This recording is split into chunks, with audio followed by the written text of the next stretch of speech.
Disclaimer. இந்த video எந்த loan app, bank அல்லது ஃபினான்ஷியல் சர்வீஸையும் ப்ரமோஷன் செய்யவில்லை. இது கல்வி மற்றும் பொது தகவல் நோக்கத்திற்காக மட்டும். வணக்கம் நண்பர்களே, வெல்கம் டு விடி தமிழ். நான் உங்கள் விஸ்வநாதன். அதாவது ஒருத்தர் ஒரு வங்கியிலையோ அல்லது அப்ளிகேஷன்லையோ லோன் எடுக்கிறாருங்க. லோன் எடுத்து அவர் மாசம் கரெக்டாக வந்துட்டு அந்த டியூ அப்படின்றத கட்டிக்கிட்டே வராரு. கிட்டத்தட்ட ஒரு 2 வருஷம் அப்படின்றது போட்டிருக்கிறாருங்க. 2 வருஷத்துல அவர் வந்துட்டு 1 வருஷம் தான் கரெக்டாக பேமெண்ட் பண்ணியிருக்கிறாரு. மீதம் இருக்கக்கூடியது பார்த்தீங்கன்னா கரெக்டாக அவரால் பேமெண்ட் பண்ண முடியல. ஒரு நாள் அவர் என்ன பண்றாருன்னா, அந்த அதிகாரியை பார்த்து, அதாவது வங்கி நிறுவனத்தை பார்த்து, என்னால் இனி எந்த ஒரு கடன் அப்படின்றத கட்ட முடியாது அப்படின்னு சொல்றாரு. ஸோ கட்ட முடியாதுன்னு சொல்லக்கூடிய சூழ்நிலை, அதுக்கு அடுத்தது என்ன ஆகும்? இது என்பிஏவுக்கு போகுமா? என்பிஏன்னா என்ன?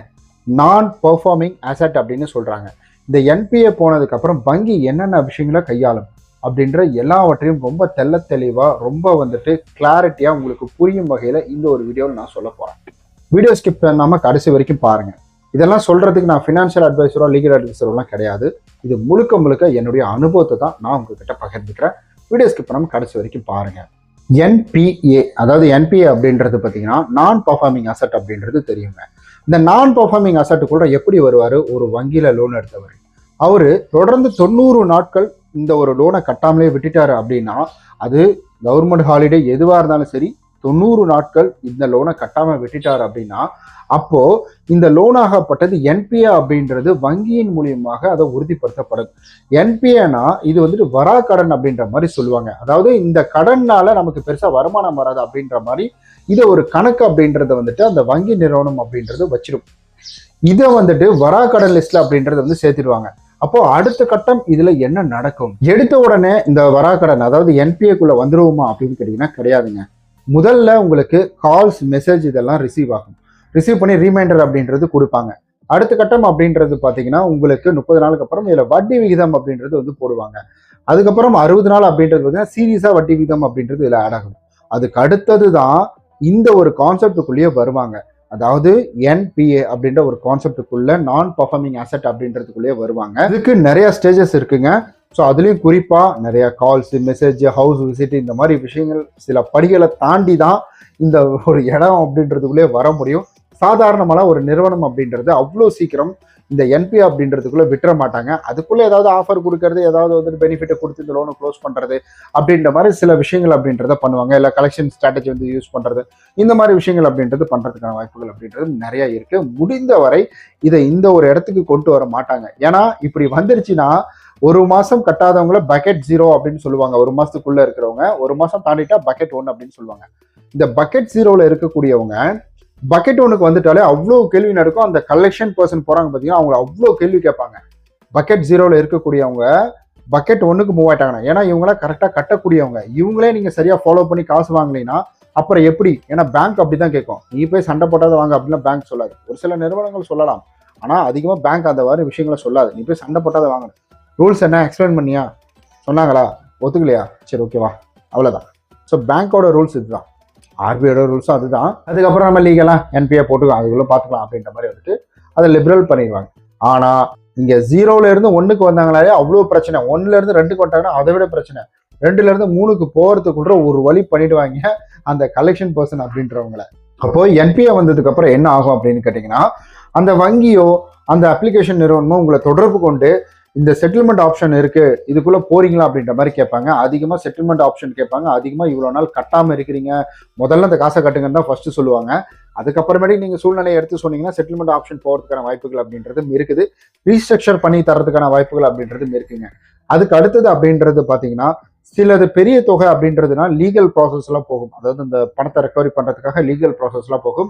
இன்னும் பெரிய தொகையா இருந்துச்சுன்னா இது கோர்ட் மூலியமா கூட இது போகிறதுக்கான வாய்ப்புகள் அப்படின்றதும் அதிகமா இருக்குது. இந்த இடத்துல நம்ம கட்டாம விட்டுட்டா அவங்க அப்படியே விட்டுருவாங்களா அப்படின்னு கேட்டீங்கன்னா அதெல்லாம் கிடையாதுங்க. ஸோ ஒரு பணம் அப்படின்றது கொடுத்துருக்காங்க, அந்த பணத்தை ரிட்டர்ன் வாங்க வேண்டியது இது இவங்க பணம் கூட கிடையாது, மக்களுடைய பணம் தான். ஸோ அதனால அந்த பணம் ரொட்டேஷன்ல வந்துகிட்டே இருக்கும். அதை தான் எடுத்து லோனா கொடுக்குறாங்க. அதனாலதான் அப்ளிகேஷனுடைய உங்களுக்கு வங்கியில வந்துட்டு லோன் ப்ராசஸ் அதிகம். ஏன்னா அது அவங்க காசு கிடையாது. இப்போ லோன் அப்ளிகேஷன் அப்படின்றது அது அவங்க காசு. ஒரு கம்பெனி உருவாக்கி அவங்க பண்றாங்க, என்பிஎஃப்சி நிறுவனமா வச்சு பண்றாங்க, நான் பேங்கிங் ஃபைனான்ஸ் கம்பெனி அப்படின்ற மாதிரி பண்றாங்க, பேங்கிங் கம்பெனி அப்படின்ற மாதிரி பண்றாங்க. ஸோ இது முழுக்க பார்த்தீங்கன்னா மக்களுடைய பணம் சுத்திக்கிட்டு இருக்கு அப்படின்றதுனாலதான் இந்த இடத்துல வந்து மிகப்பெரிய ஒரு ப்ராசஸ் அப்படின்றது உள்ள வருதுங்க. சில ரிசர்வ் வங்கி இந்த மாதிரி கூட வந்துட்டு பணம் வாங்கி இது மாதிரி லோன் அப்படின்னு கொடுப்பாங்க. அண்ட் இதுல இந்த லோன் எடுத்தவங்க என்ன பண்ணலாம் அப்படின்னு கேட்டாங்கன்னா, இந்த மாதிரி நம்மள அப்ரோச் பண்ணும்போது செட்டில்மெண்ட் ஆப்ஷனுக்குள்ள போகலாம், இல்ல ரீஸ்ட்ரக்சர் ஆப்ஷனுக்குள்ள போகலாம், இல்லைன்னா நீங்க வந்துட்டு இதை டோட்டலா ஓடிஎஸ் பண்ணி இதை க்ளோஸ் பண்ணிடலாம். இல்ல டோட்டலா வந்துட்டு நீங்க செட்டில்மெண்ட் அப்படின்றது வேற, நீங்க வந்து டோட்டல் க்ளோசிங் அப்படின்றது வேற. டோட்டல் சிவில் கிளியரன்ஸோட டோட்டல் மொத்த வட்டி மூலமா சேர்த்து கட்டுறது அப்படின்றது சிவில் நல்லா இம்பாக்ட் இம்ப்ரூவ் ஆகும்.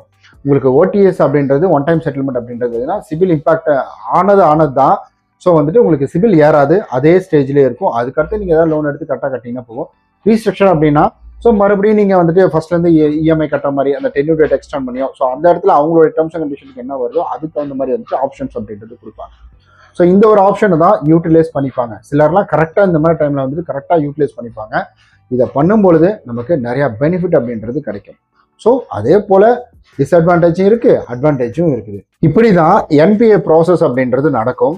அதை விட்டுட்டு என்பிஏ போன உடனே உங்க மேலே வந்து உள்ள தள்ள போகிறவங்களை தூக்கி அப்படின்ற மாதிரி சொன்னாங்கன்னா அதெல்லாம் கிடையாதுங்க. முடிஞ்ச வரைக்கும் என்னை பொறுத்த வரைக்கும் என்ன நான் சொல்லுவேன்னா, ஒரு லோன் எடுத்தா என்பிஏ மூவ் பண்ண விடாதுங்க. இதனால வந்துட்டு சில விஷயங்கள் சொன்னேன் இல்லைங்களா, இதுல இன்னும் சொல்லாத விஷயங்கள் அப்படின்றது என்னன்னா, வட்டி உங்களுக்கு அடிக்கடி மாசத்துல வந்துட்டு 2-3 தடவையாவது வந்துட்டு இசிஎஸ் பிரசன்டேஷன் அப்படின்றது போட்டுவாங்க. இது வட்டி கிடையாது, பெனால்டி சார்ஜஸ். இசிஎஸ் பிரசன்டேஷன் போகும்பொழுது உங்களுக்கு அக்கௌண்ட்ல பணம் இல்லைன்னா உங்க சைடு, உங்க பேங்க் சைடு ஒரு பெனால்ட்டி, அதுக்கப்புறம் அப்ளிகேஷனோ அல்லது இந்த பேங்க் நிறுவனமோ அது சைட்லேருந்து ஒரு பெனால்ட்டி. அப்போ 2 பெனால்ட்டி. நீங்கள் ஒரு 3000 ரூபாய் நிறுத்தி வச்சிருக்கிறீங்கன்னா ஒரு 300 ரூபா போட்டுக்கிட்டாலும் கிட்டத்தட்ட வந்து 2 அப்படின்றது வருதுன்னா கிட்டத்தட்ட 600 ரூபா வந்துடுது. இதே உங்களுக்கு இந்த ஒரு மாசத்துல நிறைய தடவை போட்டாங்க அப்படின்னா அதுவே கிட்டத்தட்ட இந்த லோன் அமௌண்ட்டுக்கு ஈக்குவலாக வர்றதுக்கான வாய்ப்புகள் அப்படின்றது நிறைய இருக்குது. அதனால முடிந்த வரைக்கும் ஒரு மாதத்துக்குள்ளேயே பணத்தை ரெடி பண்ணி கட்ட பாருங்க. வேற ஒரு லோன் எடுத்து பணம் கட்டாதீங்க. வேற கைமாத்தோ இந்த மாதிரி வாங்கி கொஞ்சம் ஒரு 2-3 மாசம் டைம் சொல்லி வாங்குறது தான் பெட்ரு. நீங்க அடுத்த மாசமே அடுத்த மாசம் உங்களுக்கு ஆல்ரெடி பணம் வரல, 2 கடன் அப்படின்றது ஆகிடும், 2 ப்ரெஷர் அப்படின்றது ஆகிடும். அதனால தயவு செய்து ஒரு லோன் கட்ட முடியல, என்னால் ஒரு 2-3 மாசம் ரெக்கவரி ஆக முடியாதுன்னா அந்த நிறுவனங்களுக்கு இன்ஃபார்ம் அப்படின்றத பண்ணி அவங்கள்ட்ட ஃபர்தராக என்ன செய்யலாம் சார், எனக்கு இந்த மாதிரி இருக்கு, வெளியில எங்கேயும் ஏற்பாடு பண்ண முடியல அப்படின்ற மாதிரி கேட்டிங்கன்னா ஃபர்தராக லீகலாக என்ன செய்யலாமோ அவங்க சொல்லுவாங்க. அதன் மூலிமா நீங்க அடுத்த கட்ட மூவ் அப்படின்றதுக்கு நகர்வுகள் அப்படின்றதுக்குள்ள போகலாம். அதை விட்டுட்டு நீங்களே பேமெண்ட் பண்ணாமல் இருக்கிறது. ஸோ 2 மாதம் 3 மாதம் தான் கட்டிக்கலாம், நானா கடைசி வரைக்கும் கட்டினேன், இப்போ கடைசி மாதம் வரைக்கும் தான் வந்துட்டு கட்ட முடியல, ஒரு 2 மாதம் கட்ட முடியல, என்னப்பா இதுக்கு, அந்த மாதிரி யோசிக்காதீங்க. சிவில் ரிப்போர்ட்டிங் அப்படிலாம் பார்க்காது. அப்பா கடைசி வரைக்கும் கட்டிட்டு இது பண்ணலப்பா அப்படின்னு அவங்கள பொறுத்தவரை லோன் எடுத்து கட்டல, அவ்வளவுதான். இங்கே லேட் பேமெண்ட் சார்ஜ் பெனால்ட்டி வரும்.